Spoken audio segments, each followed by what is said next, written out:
Well, President Trump is back at the White House after a whirlwind 24 hours at the United Nations General Assembly.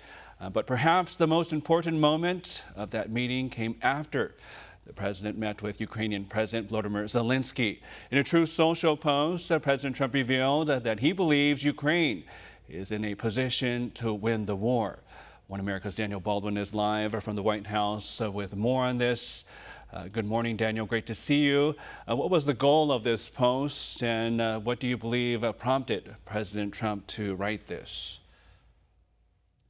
Well, you're undoubtedly right, Sonny, and this was probably the biggest news point from yesterday. President Trump writing sort of a marathon post on Truth Social, nearly 300 words following that meeting with Ukrainian President Volodymyr Zelensky. I want to read that post to you in its entirety because it's really, you can kind of get an understanding of where the president's at with this war once you actually read what he wrote. So let's get into it right now.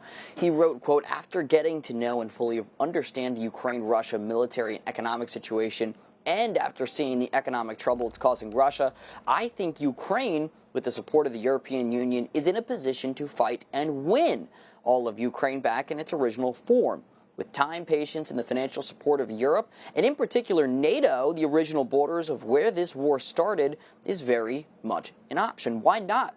Russia has been fighting aimlessly for 3.5 years, a war that should have taken a real military power less than a week to win. This is not distinguishing Russia. In fact, it is very much making them look like a paper tiger.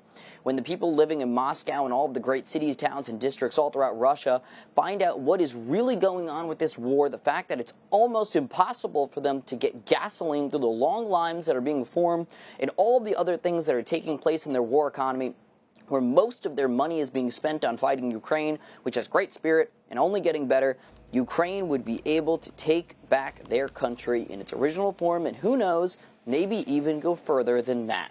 Putin and Russia are in big economic trouble, and this is the time for Ukraine to act. In any event, I wish both countries well. We will continue to supply weapons to NATO, for NATO to do what they want with them. Good luck to all.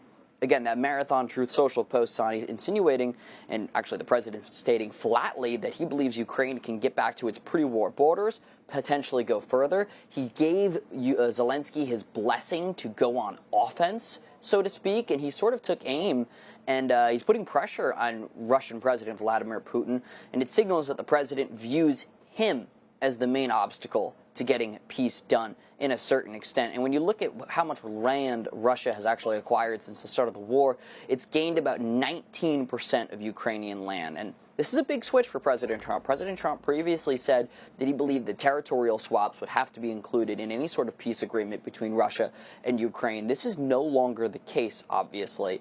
And he sort of explained that a little bit further when he had a bilateral meeting with French President Emmanuel Macron yesterday. Why don't we take a listen to President Trump? But they've been 3.5 years and they've gotten not so far. So we'll see what happens. But the other side can fight too, and they've proven that. Maybe it could be that Russia's a paper tiger. I don't know what they are, but 3.5 years of fighting and killing everybody, of killing 7,000 people a week for nothing.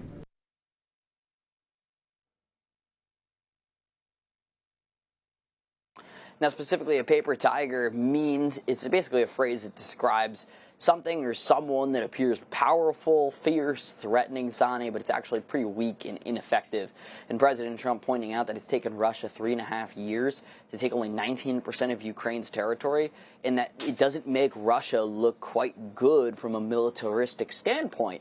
And then the second part of the president's post really focused on the Russian economy struggling. And he was asked in his bilateral with Ukrainian President Zelensky what the biggest progress has been in the war, and it's that he emphasized that Russia's economy is not doing quite so hot. Why don't we take a listen? Well, the biggest progress is that the Russian economy is terrible right now. It's, as you know, it's crashing. And that, frankly, Ukraine is doing a very good job of stopping this very large army.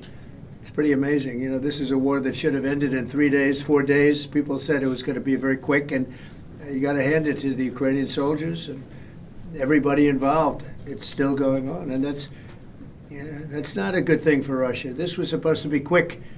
And so, Russia doesn't look very distinguished, having taken 3.5 years now, right? It's about 3.5 years of very hard fighting. And it looks like it's not going to end for a long time. The Russian economic data supports what President Trump is saying there, Sonny. Russian GDP only grew at 1.1% for the second quarter of 2025, but its war economy grew at 4.1% in 2023 and 4.3% in 2024. And, of course, from January to March, Russia exported $96 billion worth of goods, which is pretty much dominated by oil-related goods. But that's down from $155 billion from 2022, early in the war. And, again, Russia's highest military spending is sort of stoked fears of inflation and higher prices, which has led to the central bank to raise interest rates to 21% in October of 2024, which has really put the clamps on consumer spending. So the president has a pretty good point that he's making here. And another point that he made yesterday is that he wants Europe to really wean off of Russian fossil fuels. And he believes that would be a big detriment and hit economically to Russia to squeeze them even further. But again, big news from that reversal from the president on Truth Social yesterday, Sonny. For all our viewers asking where One America News is heading in the future, we would like to introduce you to OAN Live. OAN Live is the best way to stay up to date on all of the hard-hitting, straight-shooting, national and international headlines. And the best part is, OAN Live is only $4.99 per month. All the credible, honest, unbiased reporting One America News offers at a fraction of the cost of cable. Just go to OANN.com to easily sign up for OAN Live and stay informed.